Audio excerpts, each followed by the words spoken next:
Counseling Jack.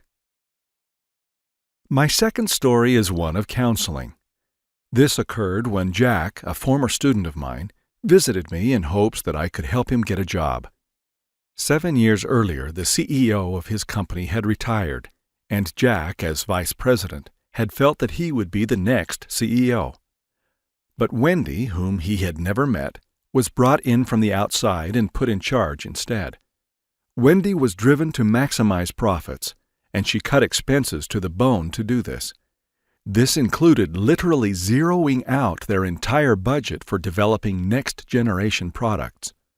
Her relentless focus on costs resulted in a 6-fold increase in profits. Wendy's track record of restoring companies to prosperity was broadly viewed as brilliant, and 3 years after taking the CEO position, she was lured away by a very attractive salary to run a bigger company. Wendy's timing was uncanny, because the next quarter Jack's company announced that revenues had dropped by nearly 10%, the result of Wendy's not having invested in new growth products. The board asked Jack to take the helm, with a charge to get the company growing again. Doing this entailed building an R&D capability again, but it was too little, too late.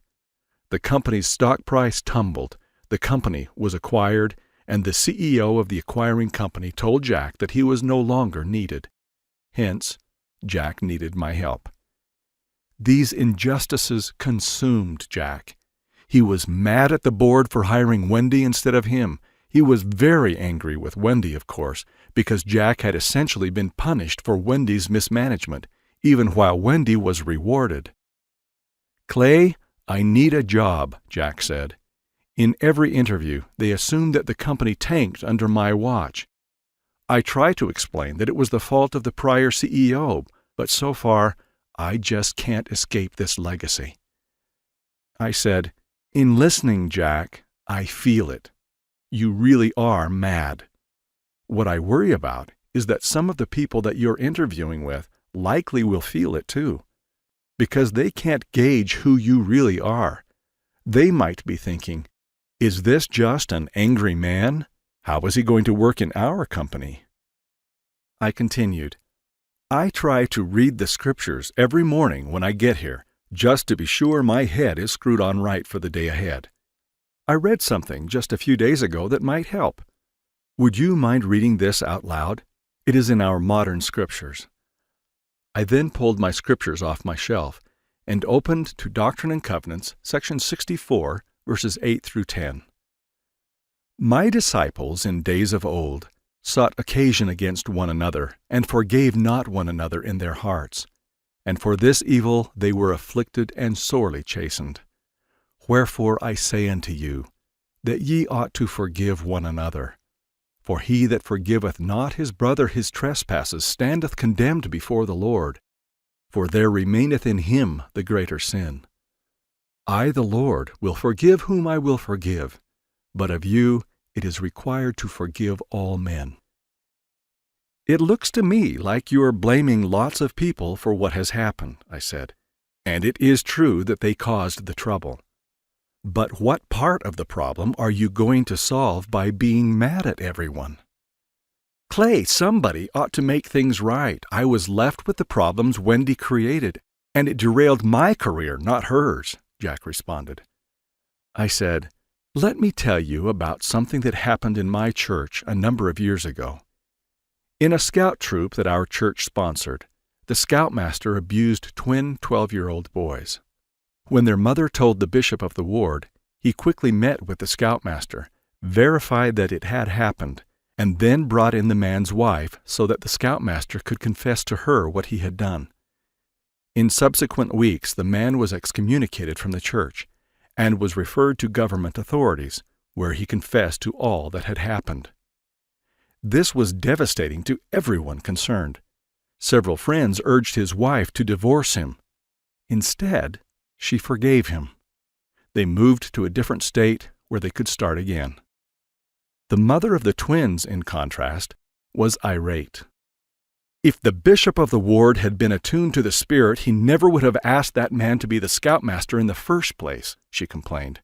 As long as he is bishop of the ward, I am not going to attend church again." She would not allow her children to attend church either. After years had passed, I learned that in the town to which the scoutmaster and his wife had moved, church leaders determined that he had truly repented of his problems, and he was again baptized into the church. When the mother of the twins learned of this, she announced that, "This does it. If they admit people like him into the church, it cannot be guided by God." She asked that her name and the names of her twins be taken off the membership records of the church. She and her husband were subsequently divorced. The result, friends surmised, of her having become so bitter against everyone and everything. I asked Jack, who were the winners and who were the losers in this story? The winner, Jack realized, was the wife of the scoutmaster. Her family was stronger in every way because she could forgive and get to work solving the problems. And the big loser, I asked? Clearly, it was the mother of the twins. Her feelings of injustice still boil in her heart. Her marriage dissolved, and she and her boys are alienated from God. I then read Doctrine and Covenants 64, verse 10 again, aloud, and asked, God's language is pretty clear here. He reserves for himself the right to forgive or not forgive whomever he wants. But for us, it is a blanket requirement. There are no set-asides, circumstances, or contingencies. We are to forgive everybody, all of the time. Why is God so dogmatic about forgiveness? I asked. Jack started to cry, saying, he has seen so many instances of people ruining their own lives when they will not forgive.